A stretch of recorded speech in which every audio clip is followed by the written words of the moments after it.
Halo guys, balik lagi bersama Bang Theo di sini. Kali ini Bang Theo akan melanjutkan cerita Again the Sky Supreme. Buat kalian yang penasaran, langsung saja ya simak video kali ini. Xiaohuchan berkata dengan nada dingin, "Beraninya kamu melukai tangan dan kaki adik ketigaku." Setelah mengatakan hal itu, Xiaohuchan melambaikan tangannya ke arah penjaga dan berkata, "Cepat habisi dia."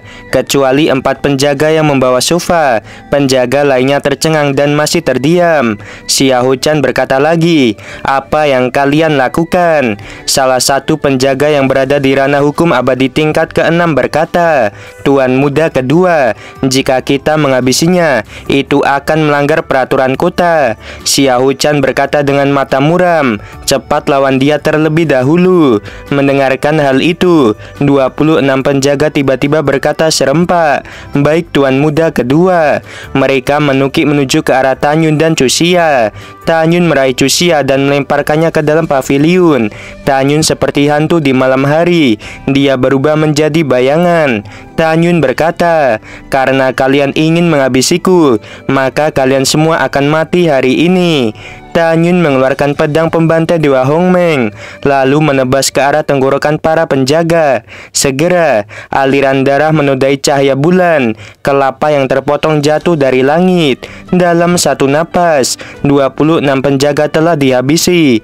Jiwa abadi para penjaga keluar dari mayat mereka dan berkata, "Tuan muda kedua, tolong selamatkan kami." Xiaohuchan yang berada di ranah hukum abadi tingkat ke-9 mengabaikan mereka. Dia menatap Tanyun yang berdiri di langit sambil tercengang. Dia tidak pernah membayangkan bahwa semut di ranah hukum abadi tingkat pertama benar-benar akan menghabisi 26 penjaganya hanya dalam sekejap mata. Ketika dia terkejut dan marah, Tanyun tiba-tiba melambaikan tangan kanannya. Kekuatan abadi emas menyapu ke arah jiwa abadi para penjaga. Jiwa para penjaga dihancurkan oleh kekuatan abadi emas milik Tanyun. Xiaohuchan berkata, "Kamu benar-benar menghabisi penjaga keluarga Xiaoku. Aku akan menghabisi dirimu." Tubuh Xiaohuchan dipenuhi dengan aura ranah hukum abadi tingkat ke-9. Gelombang kekuatan angin berputar dari tubuhnya. Itu seperti naga raksasa. Dalam hati Xiaohuchan, dia tidak takut dengan kemampuan Tanyun dalam melompati tantangan. Menurutnya, Tanyun hanya setara dengan orang di ranah hukum abadi tingkat ke-7. Bahkan jika sekuat tingkat ke-8, dia masih bisa mengalahkan Tanyun. Kecepatan Xiaohuchan lebih cepat daripada Tanyun yang menggunakan langkah Dewa Hongmeng. Mata Tanyun tiba-tiba menyusut. Serangkaian cahaya pedang menusuk dan menebas ke arah alis, leher, tenggorokan, dan jantung Tanyun. Tanyun memegang pedang pembantai Dewa Hongmeng dan buru-buru memblokir. Tetapi ada beberapa luka dalam di lengan dan kakinya. Di dalam paviliun, Cusia berteriak dengan cemas, "Bos, kamu bukan lawannya. Kamu cepat larilah." Xiaohuchan menyeringai saat ini. Cusia mengepalkan tangannya dengan erat. Air mata cemas mengalir di matanya. Melihat Tanyun yang jelas-jelas bukan lawan Xiaohuchan, Cusia menjadi putus asa dan bergumam, "Bos, kita akan mati. Sebelum mati, aku ingin mengatakan sesuatu. Kamu jelas jenius, tetapi kamu terlalu sembrono."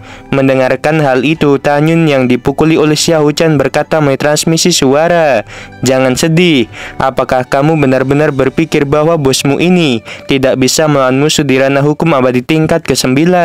Setelah mendengarkan, ketika Cusia tercengang, Tanyun telah menemukan melalui kesadaran abadinya bahwa tidak ada seseorang pun di sekitarnya. Tanyun berkata, "Kota abadi Xuanyuan ini dihuni oleh orang-orang dari alam fana. Jadi mereka pasti tidak tahu latihan yang aku gunakan. Sementara orang asli alam abadi Hongmeng ke-9, beberapa orang mungkin pernah mendengar tentang legenda teknik latihan milikku. Tetapi seharusnya hanya sangat sedikit orang yang dapat mengenali teknik latihan milikku." Sementara Tanyun memblokir serangan Xiaohuchan, Chan. Xiahou Xuan berteriak dengan keras, "Kakak kedua, kamu lukai dia terlebih dahulu. Setelah itu giliranku." Xiahou Chan berkata, "Baiklah, jangan khawatir, kakak kedua akan melakukannya." Xiahou Chan berputar-putar di udara, membawa cahaya pedang angin sambil berkata, "Pedang ini akan memotong tangan kananmu." Pada saat ini, Xiahou Chan tiba-tiba terhempas ke udara. Dia menatap Tanyun dan berkata, "Mengapa auramu tiba-tiba melambung?" Sementara Xiahou Chan ketakutan, aura Tanyun mencapai ranah hukum abadi tingkat ke-7. Betul sekali. Pada saat ini, Tanyun menggunakan teknik pedang pembantai Dewa Hongmeng. Kekuatan emas, kayu, air, api, dan tanah yang mempesona melonjak keluar dari tubuh Tanyun, lalu dialirkan ke dalam pedangnya. Tanyun mengayunkan pedangnya dengan postur anggun di udara. Segera, 5 cahaya pedang melesat dan merobek kehampaan yang luas. Segera setelah itu, 5 cahaya pedang bergabung menjadi satu, berubah menjadi cahaya pedang berwarna-warni yang panjangnya ribuan kaki. Sebelum cahaya pedang tiba, auranya membuat Xiahou Chan merasa ketakutan. Xiahou Chan mengeluarkan raungan seperti binatang buas. Kekuatan hukum angin di tubuhnya dialirkan ke dalam pedang abadi tingkat tinggi di tangannya. Lalu dia melesatkan cahaya pedang. Di bawah tatapan ketakutan yang luar biasa dari Xiahou Chan, setelah cahaya pedang 5 atribut mengalahkan cahaya pedang miliknya, cahaya pedang 5 atribut itu terus menuju ke arahnya. Dalam jeritan mengerikan, seluruh lengan kanan Xiahou Chan dipotong. Kemudian Tanyun mengayunkan pedangnya untuk memotong tangan dan kaki kiri Xiahou Chan. Xiahou Chan yang kehilangan anggota tubuhnya jatuh di jalan. Ingus dan air mata mengalir ke mulutnya. Keempat penjaga yang sedang membawa sofa langsung berlutut di depan Tanyun.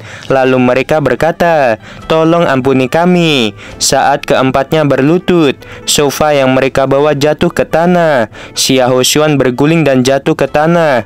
Wajahnya pucat dan tubuhnya gemetar. Dia tidak pernah bisa membayangkan bahwa kakak keduanya di ranah hukum abadi tingkat ke-9 akan kalah di hadapan Tanyun yang berada di ranah hukum abadi tingkat pertama.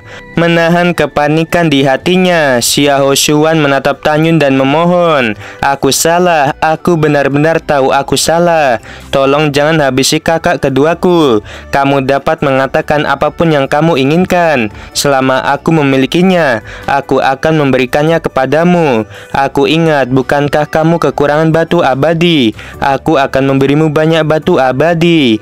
Tanyun masih berdiri di langit, lalu dia berkata dengan acuh tak acuh, "Xiahou Xuan, prinsipku sangat sederhana.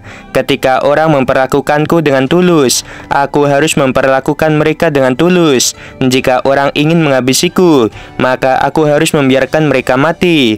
Aku tidak menginginkan apapun dari keluarga Xiahou Xuan. Aku Tanyun hanya menginginkan hidup kalian." Xiahou Chan meraung, "Tanyun, kamu tidak bisa menghabisi kami. Kakak pertamaku dan ayahku di kemiliteran. Jika kamu menghabisi kami, apakah kamu akan memiliki cara untuk hidup?"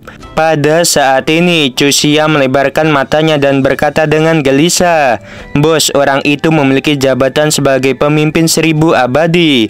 Jangan mencari musuh yang baru."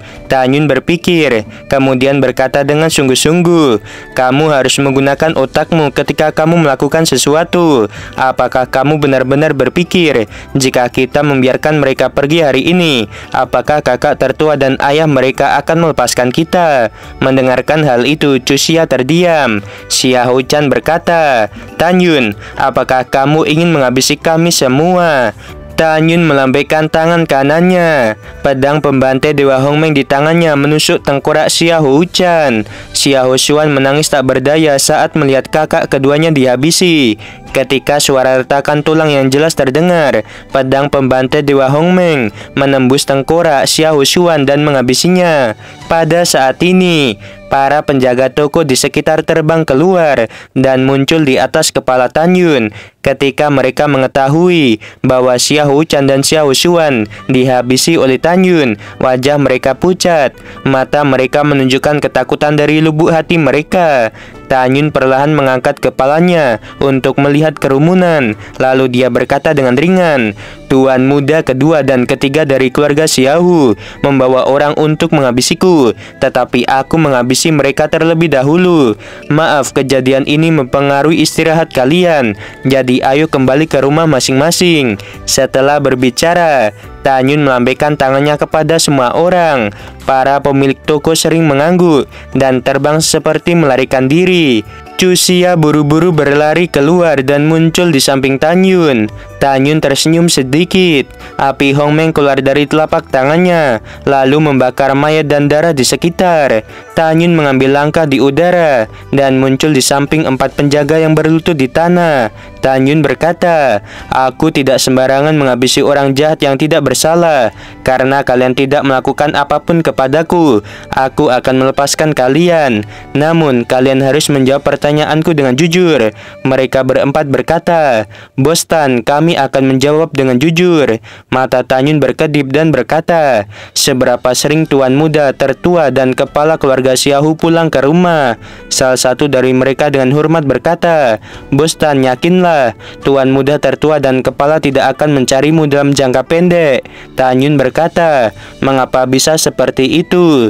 Penjaga itu berkata dengan jujur, "Ada peraturan di kemiliteran. Seseorang dengan jabatan 1000 abadi, mereka akan pulang dalam waktu 3 tahun sekali. Sementara tuan dan tuan muda tertua baru saja kembali 2 tahun yang lalu. Bahkan jika mereka ingin membalas dendam padamu, mereka akan melakukannya dalam waktu 1 tahun kemudian." Tanyun bergumam pada dirinya sendiri. Setelah bergumam, dia tiba-tiba tersenyum dan berkata dengan acuh tak acuh, "1 tahun kemudian, apa yang membuatku takut?" Memikirkan hal ini, Tanyun melambai kepada mereka berempat dan berkata, "Kalian boleh pergi, tapi aku mengingatkan kalian bahwa jangan melakukan sesuatu lagi. Cepatlah pergi." Keempat penjaga naik ke langit dan menghilang. Setelah keempat penjaga melarikan diri, adegan Tanyun mengalahkan Xiaohu Chuan muncul di benak Cusia. Tanyun berkata, "Apa yang kamu lakukan? Ini sudah larut malam, istirahatlah. Masih banyak yang harus dilakukan di esok hari." Tanyun mengumpulkan cincin abadi yang tersisa milik musuh-musuhnya. Setelah waktu yang lama, Cusia menampar wajahnya, lalu mengangguk dengan tajam dan berkata pada dirinya sendiri, "Ya, itu benar. Aku tidak sedang bermimpi. Bos bahkan bisa menghabisi Xiaohu Chuan di ranah hukum abadi tingkat ke-9. Setelah syok, Cusia tampak bingung dan berkata, "Karena bos dapat dengan mudah menghabisi Xiaohu Chuan, mengapa bos menggunakan teknik pedang itu setelah dia terluka? Jika bos menggunakannya lebih awal, bukankah dia tidak akan terluka? Tapi mengapa bos menunjukkan kekuatannya yang sebenarnya saat terluka saja?" Cusia melangkah ke dalam paviliun. Dia meminum teh dan berkata lagi, "Bos, pedang abadi Xiaohu Chuan tampaknya memiliki atribut angin. Dapatkah kamu memberikannya kepadaku?" Tanyun berkata, "Apakah kamu memiliki atribut angin?" Cusia berkata, "Hei, adikmu ini bukan hanya memiliki atribut angin, tetapi juga memiliki atribut guntur." Cincin abadi melintas di antara jari Tanyun. Saat berikutnya, pedang abadi tingkat tinggi Xiaohu Chuan terbang menuju Cusia. Cusia sangat bersemangat. Sebelumnya dia hanya memiliki pedang abadi tingkat menengah dengan atribut angin dan guntur. Tanyun berkata sambil tersenyum, "Kamu harus istirahat dulu. Ketika toko sudah berjalan dengan lancar, aku akan memberimu teknik latihan yang cocok untukmu." Cusia tersenyum dan menyeringai. Dia memasuki ruangan di lantai 6 untuk beristirahat. Tanyun mengeluarkan lusinan cincin abadi. Setelah dicek, total ada 1,3 juta batu abadi tingkat rendah dan 3.220 batu abadi tingkat menengah. Lebih dari 90% batu abadi ini ditemukan di cincin abadi milik Xiaohu Chuan dan Xiaohu Xuan. Tanyun berkata sambil berpikir, "Dengan batu ini cukup untuk membuka pavilion Sisu Sentian."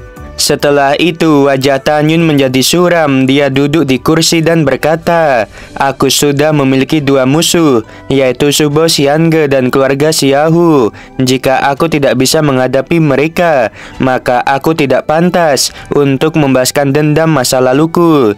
Malam berangsur-angsur memudar. 3 jam kemudian, langit menjadi cerah. Di rumah keluarga Xiaohu, seorang lelaki tua di ranah hukum abadi tingkat ke-9 berkata dengan marah kepada 4 penjaga yang sedang berlutut di tanah, "Apa yang kalian bicarakan? Tuan muda kedua dan ketiga telah dihabisi." Salah satu penjaga bersujud dan berkata, "Kepala pelayan, tuan muda kedua, tuan muda ketiga, dan 26 penjaga semuanya dihabisi oleh Tanyun." Orang tua ini bernama Han Yun. Han Yun sangat marah sehingga tubuh tuanya bergetar. Dia berkata, "Katakan padaku kekuatan dan latar belakang dari Tanyun." Penjaga itu berkata dengan jujur, "Kepala pelayan, Tanyun adalah bos dari Sisu Zentian. Tampaknya dia hanya di ranah hukum abadi tingkat pertama. Tetapi entah bagaimana, ketika tuan muda kedua melawan Tanyun, tiba-tiba kekuatan Tanyun meningkat ke ranah hukum abadi tingkat ke-7. Mendengarkan hal itu, gigi Han Yun gatal karena marah. Penjaga itu berkata lagi, "Kepala pelayan, mengapa kita tidak pergi ke pusat kota dan memberitahu tuan dan tuan muda tertua tentang ini?" Han Yun menggelengkan kepalanya dan berkata, "Kemarin aku mendengar bahwa tuan dan tuan muda tertua telah meninggalkan kota abadi Xuanyuan." Setelah terdiam lama, Han Yun berkata lagi, "Kekuatan tuan muda kedua menempati urutan kedua di antara semua orang di keluarga Xiaohu saat ini. Hanya aku yang lebih kuat dari tuan muda kedua. Karena tuan muda kedua bukan lawan Tanyun, aku sedikit khawatir. Sebaiknya kita menunggu tuan muda tertua. Pergi ke gerbang kota sekarang juga dan tunggu tuan dan tuan muda tertua. Pastikan untuk memberitahu tuan bahwa tuan muda kedua dan tuan muda ketiga telah dihabisi. Untuk saat ini, jangan mencari masalah dengan Tanyun." Di sisi lain, Subo Xiangge menjual senjata dan pil hukum tingkat tinggi. Semua makhluk abadi di kota abadi Xuanyuan tahu bahwa pil yang bisa dihasilkan di tanah terbengkalai hanya pil hukum abadi tingkat tinggi. Di kota bagian luar, setidaknya ada 1000 toko yang menjual pil, tetapi tidak ada lebih dari 5 toko yang menjual pil hukum tingkat tinggi. Tapi Subo Xiangge bisa mendapatkan pasokan pil hukum tingkat tinggi. Jadi Subo Xiangge memiliki reputasi tinggi di kota bagian luar. Meskipun harga normal dari pil hukum tingkat tinggi adalah 500 batu abadi tingkat rendah, Subo Xiangge sendiri menjual dengan harga 1000, tetapi banyak orang tetap membeli. Pada saat yang sama, sebagian besar makhluk abadi di kota bagian luar tidak ingin menyinggung Subo Xiangge, bukan karena putra bos Subo Xiangge memiliki jabatan di kemiliteran, tetapi menurut mereka, karena Subo Xiangge memiliki pil hukum tingkat tinggi, pasti ada orang kuat di belakang mereka. Pada saat yang sama, di hati para penduduk di kota bagian luar, setiap toko yang bisa menjual pil hukum tingkat tinggi, maka mereka memiliki latar belakang yang dalam. Bukan tanpa alasan orang berpikir demikian, karena mereka tahu master pil yang dapat membuat pil hukum tingkat tinggi semuanya dikelola oleh penguasa kota. Jadi jelas kelima toko ini memiliki hubungan yang baik dengan keluarga dari penguasa kota. Seiring waktu, ketenaran pavilion Subo Xiangge telah meningkat pesat. Hampir tidak ada seorang pun di kota luar yang berani memprovokasinya. Pada saat ini, di lantai 12 Subo Xiangge, seorang pria berperut buncit duduk di kursi batu giok. Lalu dia berkata, "Bendahara Zhao, apakah permintaanku telah dilaksanakan?" Orang tua gemuk ini adalah bos dari pavilion Subo Xiangge, yaitu Miao Jiancheng. Pria parubaya di depannya adalah penjaga toko pavilion Subo Xiangge, yaitu Zhao Hongbi. Zhao Hongbi membungkuk dan berkata dengan percaya diri, "Tuan, jangan khawatir. Aku berjanji akan mengambil toko itu dengan harga murah." Pada saat ini, suara cemas tiba-tiba terdengar dari luar pintu. "Bendahara Zhao, ada masalah." Zhao Hongbi mengerutkan kening dan berkata, "Cepat masuklah." Setelah pintu dibuka, seorang pria berpakaian hitam tampak panik. Setelah memberi hormat kepada Miao Jincheng dan Xiao Zongbi, dia buru-buru berkata, "Tuan Xiao, putramu membawa kami ke pavilion Sisu Zentian, tapi Tan Yun itu terlalu arogan. Dia menghabisi putramu." Mendengarkan hal itu, Xiao Hongbi sangat kaget. Seluruh tubuhnya gemetar hebat. Xiao Hongbi menampar pria berbaju hitam itu dan berkata, "Tan Yun, kau menghabisi anakku." Miao Jincheng yang berperut buncit memecahkan gelas anggur di tangannya. Cahaya dingin melintasi matanya yang keruh. Lalu dia berkata lagi, "Tan Yun ini, bahkan dia berani menghabisi orang-orangku juga. Dia benar-benar mencari kematian." Pria berbaju hitam itu berkata dengan hati-hati, "Tuan, Tan Yun memintaku untuk memberitahumu sesuatu." Mata Miao Jincheng melebar, tubuhnya dipenuhi dengan niat membunuh. Lalu dia berkata, "Katakan padaku." Pria berbaju hitam itu berkata, "Tan Yun berkata bahwa jika kamu mengirim seseorang untuk mencari masalah dengannya lagi, maka kamu akan menanggung konsekuensinya." Miao Jincheng tiba-tiba meledak menjadi marah dan berkata, "Jika aku tidak bisa berurusan dengan toko kecil, maka itu akan mencoret namaku." Xiao Hongbi menangis dan berkata, "Tuan, bawahan ini dan putraku setia padamu, tetapi dia telah dihabisi. Tolong balaskan dendamnya." Miao Jincheng maju selangkah, menepuk bahu Xiao Hongbi dan menghibur, "Jangan khawatir, aku akan membalaskan dendam ini." Xiao Hongbi hendak berlutut, tetapi Miao Jincheng membantunya berdiri dan berkata dengan tegas, "Semua orang tahu bahwa aku memiliki seorang putra yang berada di kemiliteran." Setelah mengatakan hal itu, Miao Jincheng menyipitkan matanya dan berkata dengan dingin, "Ayah angkatku adalah wakil presiden dari Asosiasi Alkemis.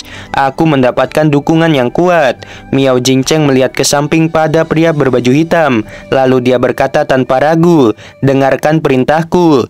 Biarkan semua orang di ranah hukum abadi tingkat ke-9 dan ke-10 pergi ke pavilion Sisu Zentian." Setelah pria berbaju hitam dengan hormat menerima perintah, dia langsung pergi. Miao Jincheng menghibur Xiao Hongbi dan berkata, "Bendahara Xiao, aku ada masalah baru-baru ini." Xiao Hongbi bertanya, menahan rasa sakit karena kehilangan putranya. Miao Jincheng mengerutkan kening dan berkata, "Ayah angkatku memberitahuku bahwa 80% ramuan yang digunakan untuk membuat pil hukum belum sampai. Akibatnya, pil hukum tingkat tinggi yang dibuat tidak cukup untuk digunakan oleh para prajurit. Kami memperkirakan bahwa 8 atau 10 tahun lagi tidak mungkin untuk mendapatkan pasokan dari Asosiasi Alkemis. Jika pasokan barang terputus, ini akan memotong jalur keuangan kita." Mendengarkan hal itu, Xiao Hongbi bertanya, "Tuan, aku mendengar bahwa Asosiasi Alkemis sedang mencoba menggunakan ramuan lain untuk membuat pil hukum tingkat tinggi. Apakah itu gagal?" Miao Jincheng mengangguk dan menghela nafas. "Ya, itu gagal. Kata ayah angkatku, jika kamu ingin menemukan ramuan yang kamu butuhkan untuk mengganti dalam membuat pil hukum tingkat tinggi, itu lebih sulit daripada pergi ke langit. Penguasa kota memberi ayah angkatku dan Asosiasi Alkemis perintah untuk menemukan cara mengganti ramuan dalam membuat pil hukum tingkat tinggi. Jika dalam 50 tahun gagal, mereka akan dihukum berat. Sekarang Asosiasi Alkemis hanya menjual ramuan hukum abadi tingkat rendah dan menengah kepada kita." Setelah menghela nafas, Miao Jincheng berkata lagi, "Oh, ngomong-ngomong, berapa banyak pil hukum abadi tingkat rendah dan menengah yang ada di pavilion Subao Xiangge kita?" Xiao Hongbi merenung sejenak dan berkata, "Ada 203.000 pil hukum tingkat rendah, lalu lebih dari 103.000 pil hukum tingkat menengah."